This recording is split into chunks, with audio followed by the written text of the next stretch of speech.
Hello and welcome to Nick Teach. तो last video में हमने कर लिया था एक्सरसाइज 6.1। अब हम स्टार्ट करने वाले हैं बेसिक प्रोपोर्शनैलिटी थ्योरम, है ना। सिमिलैरिटी ऑफ ट्राइंगल्स के पहले हमें पढ़ना है पहले basic proportionality theorem, that is BPT बोलेंगे या फिर थेल्स थ्योरम हम इसे बोलते हैं। अभी एक्चुअल में क्या है वो तो हमें थ्योरम पढ़ने पे पता चलेगा। उसके पहले एक छोटी सी एक्टिविटी, उसको भी हम देख लेते हैं क्या बोल रहे हैं यहाँ पे। ये एक्चुअली एक्टिविटी आपको समझने में हेल्प करेगी कि बीपीटी क्या है। ओके, तो यहाँ तो उसके पहले सबसे पहले हमें ये एक्टिविटी देख लेते हैं। Draw an angle X Y A. ठीक है, तो एक्स वाई ए एक एंगल हमने दो रेज ड्रॉ करी सच दैट हमें एक एंगल मिल रहा है एक्स वाई ए। अब यहाँ पे एक आर्म में एक्स ए वाले आर्म में हम P Q D R B points draw करेंगे सच दैट उनका जो डिस्टेंस होगा A P will be equal to P Q will be equal to Q D, इन सबका डिस्टेंस जो सेम है। ओके, उसके बाद हम बी पॉइंट से एक रैंडम लाइन ड्रॉ करेंगे टू ए वाई। ठीक है, देन फिर कोई भी आप पॉइंट चूज कर लो। अभी यहाँ पे हमने चूज किया पॉइंट डी। डी पॉइंट से पैरेलल टू बी सी हम एक और लाइन ड्रॉ करेंगे। उसके बाद हमें क्या करना है, हमने जब पैरेलल लाइंस ड्रॉ कर ली उसके बाद हमें ये मेजर करना है एंड दिस हाफ मेजर करना है, इसका सेगमेंट मेजर करना है, इसका सेगमेंट मेजर करना है। अब ये वाले का इसके साथ रेशियो लेंगे जो कि आएगा 3:2, क्योंकि 3 पॉइंट्स और यहाँ पे 2 पॉइंट्स तो 3:2 आएगा। सिमिलरली जब यहाँ पे आप मेजर करोगे तो यहाँ पे भी रेशियो आ रहा होगा 3:2। तो ऐसा क्यों हो रहा है? This is due to basic proportionality theorem which states that, क्या बोलता है basic proportionality theorem, if a line is drawn parallel to one side, okay, if a line is drawn parallel to one side of a triangle. ठीक है, एक हमारे पास triangle है, उसमें हमने एक लाइन ड्रॉ करी पैरेलल टू वन साइड, मतलब जो ये डी है वो पैरेलल टू बी सी हमने ड्रॉ किया। ठीक है, to intersect the other two sides, तो अदर टू साइड्स में ये इंटरसेक्ट कर रही है ना, and the other two sides are divided in the same ratio. That means ये जो लाइन हमने ड्रॉ करी which is parallel to B C, तो ये जो लाइन ने अदर टू साइड्स को डिवाइड किया है सेम रेशियो में, मतलब this upon this distance, this length upon this length का जो रेशियो रहेगा वो इक्वल रहेगा। अगर यहाँ पे वर्ड्स उसमें बोले तो A D upon D B will be equal to A E upon E C होगा। कब होगा? जब डी ई जो हमने ड्रॉ किया वो पैरेलल होगा थर्ड साइड, दैट इज मतलब any one side, that is यहाँ पे बी सी। ठीक है, if a line is drawn parallel to one side of a triangle to intersect the other two sides in distinct point, the other two sides are divided in the same ratio. I hope ये clear हो गया होगा। बहुत easy सा concept है कि अगर एक लाइन है जो एक साइड से पैरेलल है और अदर टू साइड्स को ऑब्वियसली यहाँ पे दो पार्ट्स में डिवाइड कर रही है, तो वो जो दो पार्ट्स में जो डिवाइड कर रही है दो साइड्स को वो सेम रेशियो में होंगे। ठीक है, जैसे कि अभी हमने यहाँ पे देखा था, यहाँ पे अल्टीमेटली एक ट्राइंगल बन गया और ये दोनों लाइंस पैरेलल थी, तभी तो सेम रेशियो जो हमने मेजर किया तो इनका रेशियो क्या आ रहा था, सेम आ रहा था। ठीक है, ओके, इसी को बोलते हैं हम बेसिक प्रोपोर्शनैलिटी थ्योरम या फिर थेल्स थ्योरम, है ना, या फिर बीपीटी भी बोला जाता है शॉर्ट फॉर्म में इसको। ठीक है, तो आइए अब इसका देखते हैं हम प्रूफ, क्योंकि प्रूफ है बहुत इंपॉर्टेंट, बहुत ज़्यादा चांसेस होती हैं इसके प्रूफ के आने की। Most of the question previous year question papers में आप देखोगे कि हमेशा बीपीटी का प्रूफ तो पूछा ही है, भले ऑप्शन में कुछ और भी दिया हो, लेकिन बीपीटी का प्रूफ मोस्टली देते ही हैं। तो इसे आप अच्छे से समझ लिए, तो अगर वो आ गया तो आपके मार्क्स पक्के हैं पूरे। ठीक है, तो इसके लिए प्रूफ देखते हैं अभी। तो प्रूफ के लिए क्या चाहिए रहेगा हमें, ट्राइंगल तो हमें पता ही है, यहाँ पे A B C, this is the triangle. अच्छा, प्रूफ करने से पहले एक चीज और समझ लेते हैं कि अगर कोई भी ट्राइंगल है, ठीक है, और उसमें एक एल्टीट्यूड दिया है, मतलब हाइट दिया है which is perpendicular to one of its one of it side. Okay, तो इसका एरिया क्या होता है? अगर हमें हाइट दिए तो हम डायरेक्टली यूज कर सकते हैं half into base into height. What is base here? Suppose this, इसका नाम है ABC and this point is D।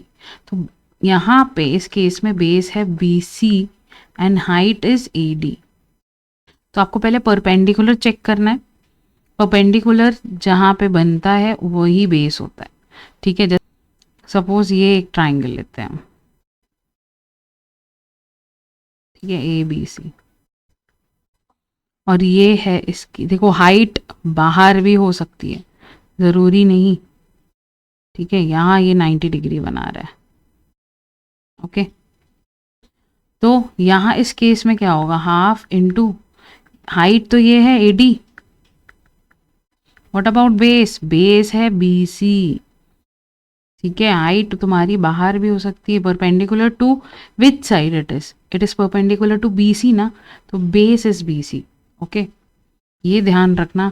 अब ये चीज़ बहुत काम आने वाली है हमें BPT सॉल्व करने, प्रूफ करने में। ओके, एरिया होता है half into base into height, लेकिन हाइट के अकॉर्डिंग हमें बेस देना पड़ता है या बेस के अकॉर्डिंग हमें हाइट लेनी पड़ती है। ओके, वो चीज़ हमें यहाँ पे ध्यान रखनी है। आई होप ये क्लियर हो गया होगा। तो चलते हैं अब प्रूफ में।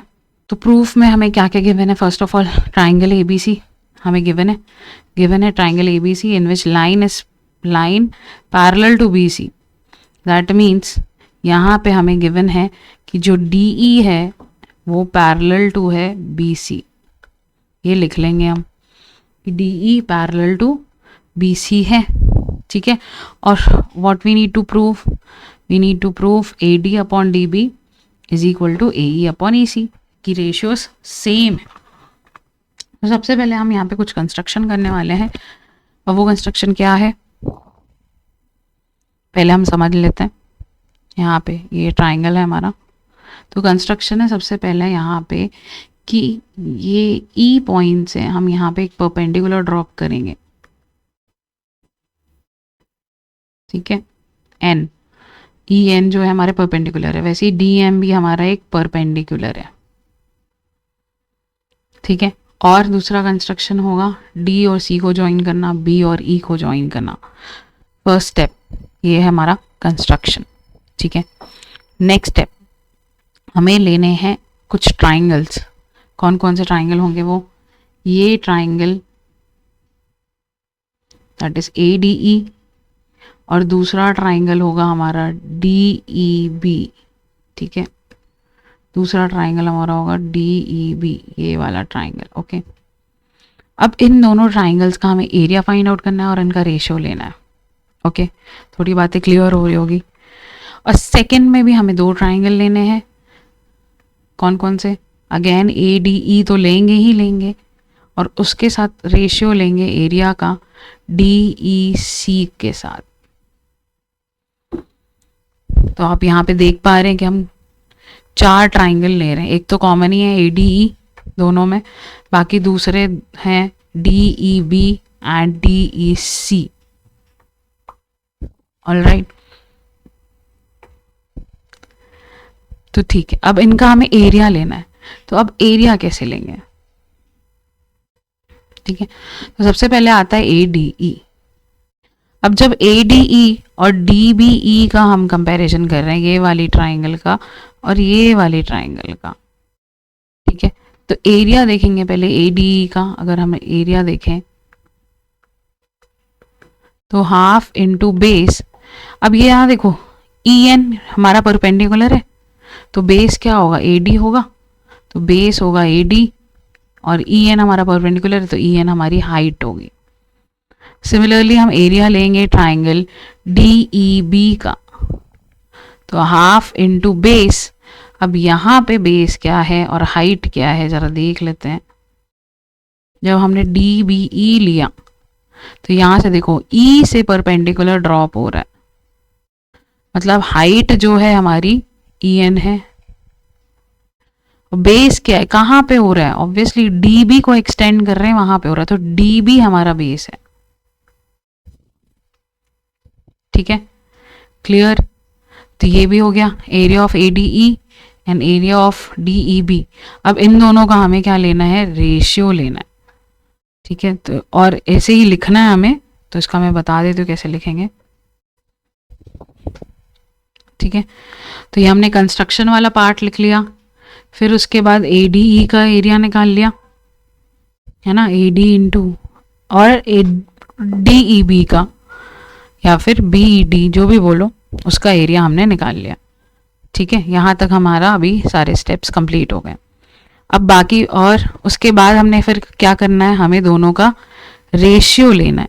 जैसे ही हमने दोनों का रेशियो लिया तो EN तो कैंसिल हो जाएंगे, बच जाएगा AD अपॉन, और 1/2 भी कैंसिल हो जाएगा, बच जाएगा AD अपॉन DB। यहाँ तक क्लियर। अब देखो ये रेशियो कहाँ से आया है। सिमिलरली हमें यहाँ पे अब नेक्स्ट जो ट्राइंगल लेना है वो ADE का लेना है विथ DEC इसके साथ। क्लियर। अब हमें क्या लेना है,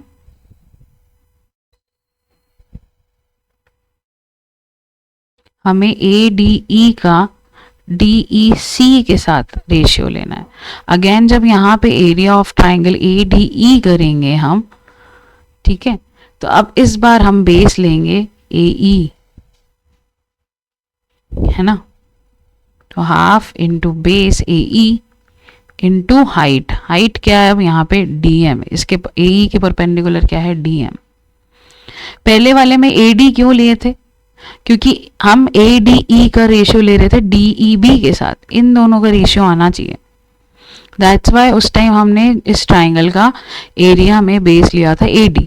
अब इस सेम ट्राइंगल है लेकिन अब बेस क्या हो गया हमारा AE। वाई AE, क्योंकि इसका जो हम कंपैरिजन कर रहे रेशियो लेने वाले हैं वो DEC के साथ लेने वाले हैं, मतलब EC आना चाहिए रेशियो में, AE और EC आना चाहिए रेशियो में।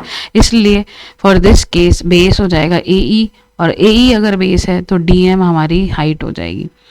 What about area of triangle DEC, तो हाफ इंटू बेस, अगेन ये हाइट तो D से ही आ रही है तो DM, हाइट जो है वो DM है, इंटू बेस क्या होगा, ऑब्वियसली ये हाइट कहाँ पे है, परपेंडिकुलर EC के साथ परपेंडिकुलर है। भले वो एक्सटेंड हो रहा है लेकिन मेन ट्राइंगल का बेस क्या है, EC है ना, ट्राइंगल का ये पार्ट थोड़ी एक्सटेंशन में है ना, वो ट्राइंगल का पार्ट थोड़ी है, वो तो एक्सटेंडेड पार्ट है ना, बाहर भी हमारा परपेंडिकुलर हो सकता है, जरूरी नहीं अंदर ही हो ट्राइंगल के। अगेन इन दोनों का रेशियो ले लेंगे तो हमारे पास ये स्टेटमेंट आएगी, दैट इज हमारी इक्वेशन 2। जब हम दोनों का रेशियो लिया हाफ हाफ कैंसिल हो जाएगा, DM कैंसिल हो जाएगा और हमें बचेगा AE अपॉन EC। यहाँ तक clear. Second step clear. First step हमारा कंस्ट्रक्शन था, सेकेंड स्टेप था हमको 4 ट्राइंगल लेने, दो को कंपेयर करना है, एक ADE तो कॉमन ईच है और हमें कुछ इस तरह से लेना है कि इन दोनों का रेशियो मिले, AD upon DE, AD upon DB and AE upon EC, कुछ रेशियोज मिले। अब हमारे पास इक्वेशन आ गया, हम इन दोनों इक्वेशन का थर्ड स्टेप करना क्या है, हमको इन दोनों को इक्वेट करना है। अब ये दोनों कब इक्वेट होंगे, जब ये दोनों इक्वल होंगे। तो यहाँ पे हमें अगर देखें न्यूमरेटर तो इस न्यूमरेटर के साथ इक्वल है, एरिया ऑफ ट्राइंगल ADE तो एक ही होगा ना। व्हाट अबाउट डिनोमिनेटर्स, क्या डिनोमिनेटर्स में जो एरियाज हैं क्या वो इक्वल हैं? यस। कैसे भाई, कैसे इक्वल है? अगर यहाँ पे आप देखें यहाँ पे हम फिगर में देखें,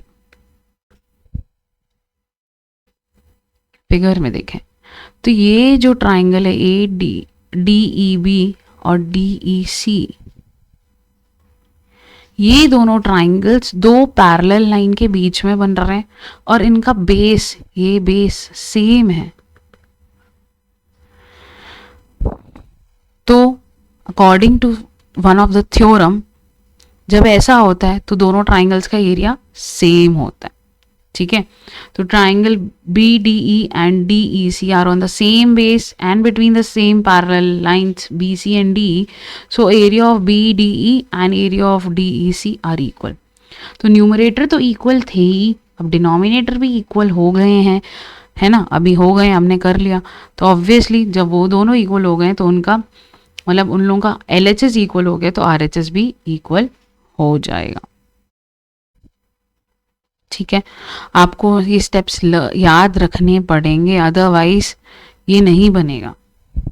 कंस्ट्रक्शन कौन कौन से करने हैं, एरिया कौन कौन से ट्राइंगल्स का लेना है, आप 2-3 बार प्रैक्टिस करेंगे तभी आपसे बहुत अच्छे से बन पाएगा। है बहुत, इतना भी हार्ड नहीं है, 2-3 बार करोगे आराम से ये बन जाएगा। कौन से ट्राइंगल्स लेने हैं, कौन सा एरियाज लेना है और कौन से हाइट और बेस लेना है, ये ध्यान रखना है हमें यहाँ पे। फिर तो बस रेशियो है, और रेशियो के बाद दोनों न्यूमरेटर तो ऑलरेडी इक्वल है, डिनोमिनेटर को हमने बाय थ्योरम प्रूव कर लिया, डिनोमिनेटर को बाय थ्योरम हमने लिख दिया कि वो भी इक्वल है क्योंकि वो सेम पैरेलल लाइंस में है और सेम बेस में। ठीक है, तो यहाँ से ये प्रूफ होता है ख़त्म। ओके,